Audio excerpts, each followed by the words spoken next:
네, 코스피가 2,600선 탈환한 지 하루 만에 2,500선으로 내려왔습니다. 외국인과 기관 순매도세 보이면서요. FOMC 앞두고 관망세가 두드러졌는데요. 자, 반도체 대형주 약세 보이면서 코스피 지수 낙폭을 키워갔습니다.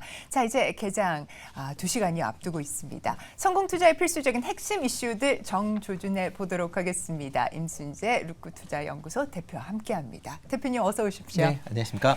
네, 자 저희가 오늘 체크해야 될 이슈가 굉장히 많습니다. 네. 바로 한번 확인을 해보겠습니다. 개장 전 체크리스트 첫 번째 체크박스입니다. 네, 2차 전지 부진에 관련 ETF 수익률이 뚝뚝 떨어졌다라고 하는 부분입니다.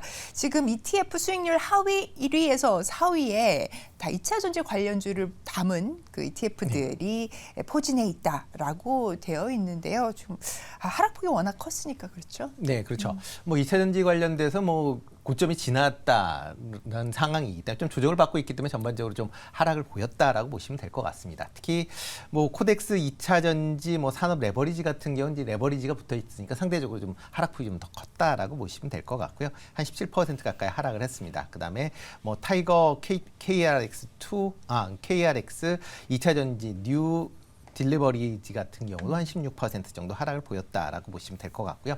특히 이제 좀 확장을 해서 ETF 하위 20 종목을 본다라고 하게 되면 절반이 2차 전지가 차지할 만큼 2차 전지가 최근에 조정을 받으면서 조금 부진한 그런 모습을 보이고 있습니다. 이와 더불어 같이 좀 부진했던 게 이제 최근에 유가 상승이 전일도 이제 유가 상승이 있었는데요. 유가 상승을 보이면서 유가 이제 인버스 관련된 ETF가 상대적으로 좀 부진한 그런 성과를 같이 좀 기록을 했다라고 보시면 될 것 같습니다.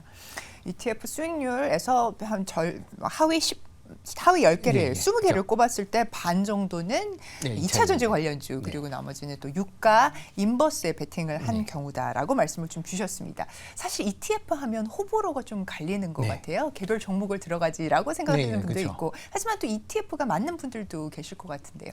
네, 뭐 ETF 같은 경우는 이제 개별 종목을 선정하기 좀 어려우신 그런 분들, 그다음에 이제 업종이나 섹터를 조금 관심 있게 보시는 분들한테 좀 적합하지 않을까 좀 생각을 해보고 있습니다.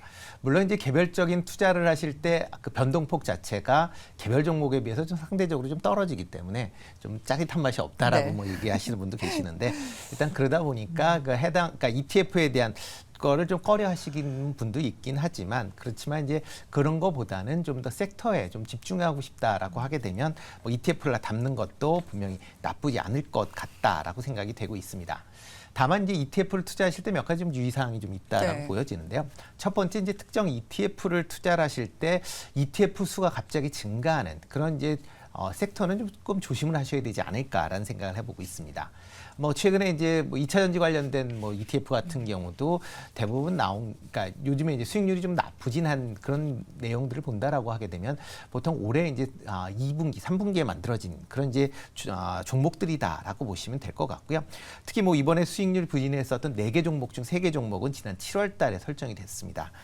그렇기 때문에 이렇게 보통 ETF가 갑자기 많이 설정이 늘어난다라는 건 그만큼 해당 섹터가 주가가 좋았다라는 거거든요. 그런데 주가라는 게 한번 과거에 좋았다라고 해서 이게 연속성이 있는지 여부는 좀 더 확인하실 필요가 있기 때문에 이렇게 갑자기 늘어날 때는 조금 조심하셔야 될 거다라고 보여집니다. 다만 이제 고점 대비 많이 하락했었던 ETF 같은 경우는 조금 관심을 가지실 필요는 있지 않을까라는 생각을 해보고 있고요. 특히 이제 이렇게 고점이 그러니까 하락폭이 컸다라는 건 그만큼 해당 섹터에 대해서 조정이 어느 정도 있었다라고 보시면 될 것 같고요. 그렇기 때문에 그런 관점에서 접근을 해보시는 게 어떨까 싶습니다. 뭐 관련돼서 뭐 조금 이제 관심 있게 보셔야 될 섹터다라고 하게 되면 뭐 최근에 조금씩 이제 매수세가 들어오고 있는 바이오 ETF 쪽으로 조금 관심 있게 보시면 어떨까 싶고요. 그리고 아직까지는 뭐 주가가 부진한 그런 흐름세를 보이고 있지만 게임 관련된 ETF도 최근에 어떤 바닥권을 형성하는 그런 이제 모습세를 보이고 있기 때문에 그런 종목 중심으로 관심 있게 보시면 좀 어떨까 싶습니다. 네, 그러니까 뭐 한창 달리고 있는 섹터에 이제 뭐 또 후발주자로 ETF를 출시하는 경우에 이런 현상이 좀 나타날 수 있다라고 보시는 거고 아직 제약 바이오 ETF 볼만하다라고 평가를 해주시네요. 네, 그러면 관심 있게 좀 볼만한 종목들도 있을까요? 네, 뭐 만약 이제 ETF를 내가 하기 싫다, 네. 뭐 그렇다라고 하게 되면 ETF 같은 경우에 이제 보통 종목들이 그 안에 편입이 됩니다. 그러면 종목마다 이제 편입 비율들이 나타나는데 그 회사의 시총이나 그다음에 회사 규모에 비해서 편입이 많이 되는 그런 ETF들이 몇 종목들이 있거든요. 그러니까 그런 종목들은 조금 관심 있게 좀 보시면 좋지 않을까. 그러니까 그만큼 ETF 내에서도 이 종목에 대해서는 성장성에 대한 부분을 조금 생각을 하고 있다라고 보시면 될 것 같은데요. 뭐 대표적으로 뭐 바이오 관련된 ETF 내에서 최근에 이제 몇 종목들이 이제 설정이 되고 있는데요. 그거 본다라고 하게 되면 GI 이노베이션이나 SK 바이오팜, 그다음에 메지온 같은 경우에 회사 규모나 그다음에 실적에 비해서 상대적으로 그 편입 비중이 높으니까 그런 점 조금 관심 있게 보시면 어떨까 싶습니다. 네, 좋습니다. 자, 그러면 개장 전 체크리스트 두 번째 체크박스 확인하도록 하겠습니다. 열어주시죠. 자, 두 번째 체크박스는 포스코 그룹 관련해서 포스코 그룹주 관련해서 포스코 홀딩스입니다. 한 달 반 만에 60만 원 회복했다라고 네, 하는 그렇습니다. 기사이고요. 개인 순매수 1위 올해 들어서 10조 원을 순매수했다라고 하네요. 네, 뭐 개인 투자가들이 요즘에 사랑하는 그런 네. 종목 중에 하나죠. 어차피 2차 전지 관련돼서 뭐 핵심주로 좀 부상이 되어 있는 그런 상황이기 때문에 개인 투자자들의 관심 사항이 상대적으로 좀 컸다라고 보시면 될 것 같습니다. 뭐 올해만 같은 경우에도 뭐 10조 정도 이상 지금 순매수를 보였고요. 지금 9월 달에만 개인이 3,563억 정도를 순매수를 했습니다. 다만 이제 그 기간 동안에 외국인이 3,143억, 기관이 738억을 매도할 만큼 외국인 기관은 계속 좀 매도를 하고 있다라는 게 좀 다르다라고 보시면 될 것 같고요. 뭐 전일 같은 경우는 이제 우크라이나 재건 사업, 그다음에 2차 전지 관련된 사업에 대한 기대감으로 좀 강세를 보였다라고 보시면 될 것 같습니다. 특히 뭐 재건과 관련돼서 지금 사절단이 지금 우크라이나에 네. 가 있는데요. 뭐 대표적으로 포스코 인터내셔널 같은 경우 지금 참여를 하고 있다라는 게 주목을 받았다라는 거고요. 또 하나가 이제 우크라이나에서 우크라이나 내에 이제 리튬 강산에 대한 공동 개발에 대한 얘기가 나오면서 네. 이렇게 이제 전체적으로 조금 이제 포스코 관련된 그룹주들이 강한 그런 흐름세가 이어졌다라고 보시면 될 것 같습니다. 시장의 주목을 받을 수밖에 없는 이유들을 한번 정리해 주시죠. 네, 뭐 포스코 그룹 같은 경우 요즘에 테마와 관련된 종목들은 뭐 대부분 다 계열로 다 네. 엮여져 있다라고 보시면 될 것 같습니다. 뭐 대표적으로 뭐 2차 전지, 뭐 그다음에 요즘에 수소, 암모니아 관련된 부분도 있고요. 그다음에 AI를 기반한 스마트 팩토리, 그다음에 가스전 개발, 뭐 다양하게 있다라고 보시면 될 것 같고요. 특히 이제 2차 전지 같은 경우는 광물에서 소재까지 일괄 체계에 대한 공정 체계에 대한 이제 기대감이 계속 개인 투자자들의 관심을 갖는다라고 보시면 될 것 같고요. 뭐 여기에 뭐 수소 환원 제철을 통한 이제 수소 암모니아 사용 및 유통 관련된 부분도 있다라고 보시면 될 것 같고요. 최근에 이제 포스코 DX 같은 경우 AI를 활용한 물류 자동화, 그다음에 스마트 공장 자동화에 대한 설비 확대 기대감도 지금 시장에서 관심을 받고 있다라고 보시면 되겠습니다.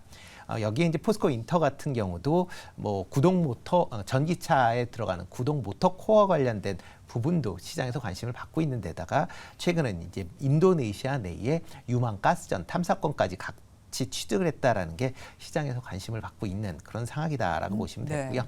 그러다 보니까 이제 각 증권사들의 포스코 홀딩스의 목표 주가를 전체적으로 상향하는 그런 모습을 보이고 있다라고 보시면 되겠습니다. 특히 이제 올 초에 에코프로에 대해서 증권사들이 제대로 이제 예측을 못했다라는 그런 이제 반론이 나오면서 좀 더 목표 가격을 좀 세게 부른 그런 측면도 네. 있으니까 그런 것도 참조해서 보시면 좋을 것 같고요. 다만 이제 외국인 투자자들이 계속 이제 매도한다라는 건 시장의 좀 불안적 요소로 이제 계속 남아 있을 수밖에 없습니다. 이유를 본다라고 하게 되면 외국인은 아직까지 포스코 홀딩스를 이제 제철 회사다라고 인식을 하고 있다라는 거거든요. 아직까지 절대 뭐 매출 비중에서 제철 부분이 상당 부분을 차지하고 있는 그런 상황이고요. 현재 뭐 예상 PER로 한 14배 수준인데 이거는 전 세계 그 제철소 중에서 가장 높은 PER을 기록을 하고 있습니다. 뭐 대표적으로 뭐 신일본 제철 같은 경우도 한 6배가 안 되는 그런 상황이다라고 보시면 될 것 같고요.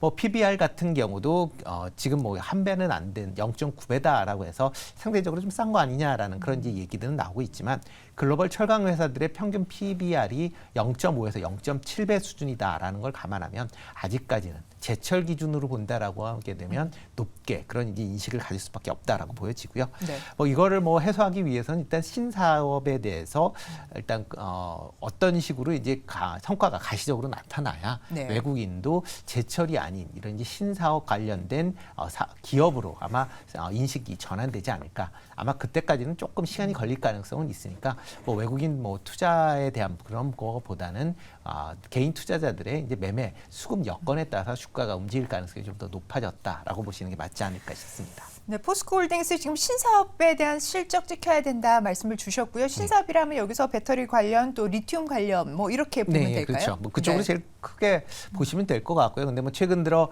뭐 리튬 관련된 소재 가격이 계속 좀 하락을 했다라는 부분도 있고요. 그다음에 네. 양극재에 관련된 그러니까 수출 금액도 좀 줄어들고 있다라는 것도 조금은 아마 실적이 아마 3분기 정도까지는 부진할 가능성이 있으니까 그런 점도 좀 참고를 하셔야 되지 않을까 싶습니다. 네, 좋습니다. 지금 깔끔하게 좀 정리를 해주셨고요.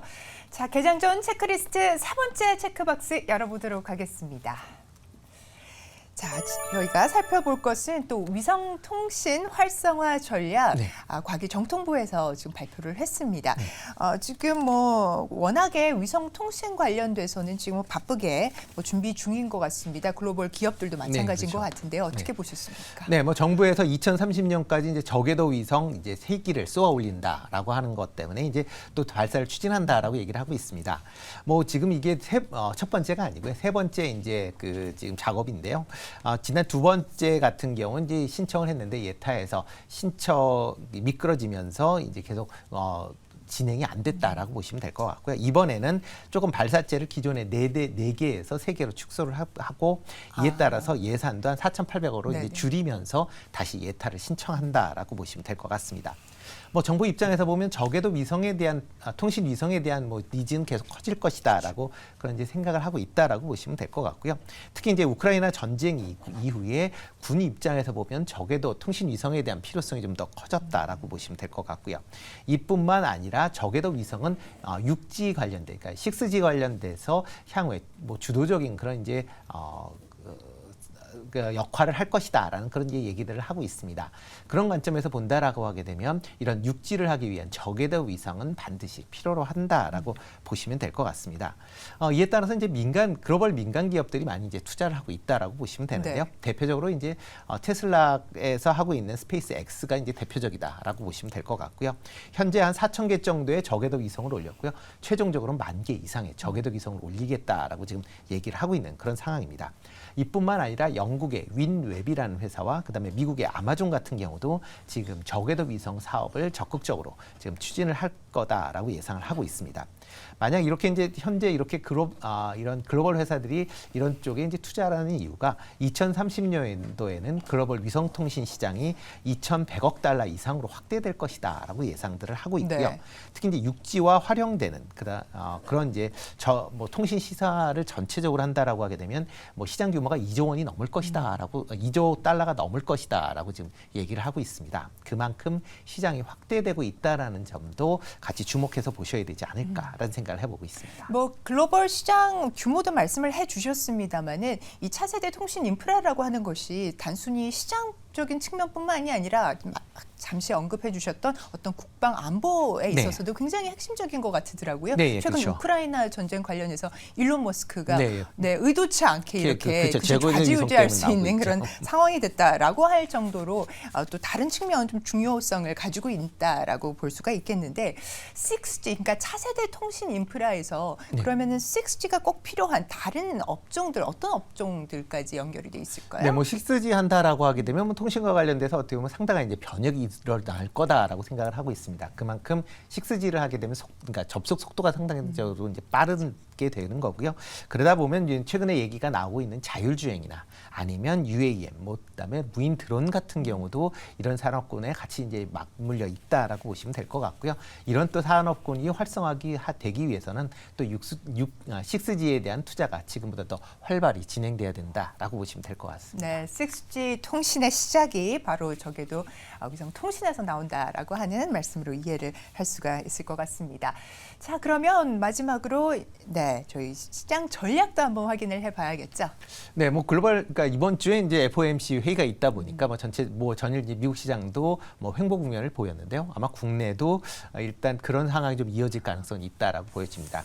다만 이제 이슈별로 인해서 발빠른 순환매가 계속 좀 추석 때까지 이어지지 않을까. 그러니까 추석 연휴가 좀 길기 때문에 적극적인 투자보다는 아마 전반적으로 소극적인 투자가 일어날 가능성은 좀 높다라고 좀 생각을 하고 있고요. 그러다 보면 아직까지는 좀 단기 트레이딩 관점에서 시장을 좀 접근해 보실 필요가 있지 않을까라는 생각을 해보고 있습니다. 네, 이렇게 오늘장 체크리스트 꼼꼼하게 짚어주셨습니다. 임순재 루크 투자연구소 대표님, 오늘 말씀 대단히 감사합니다.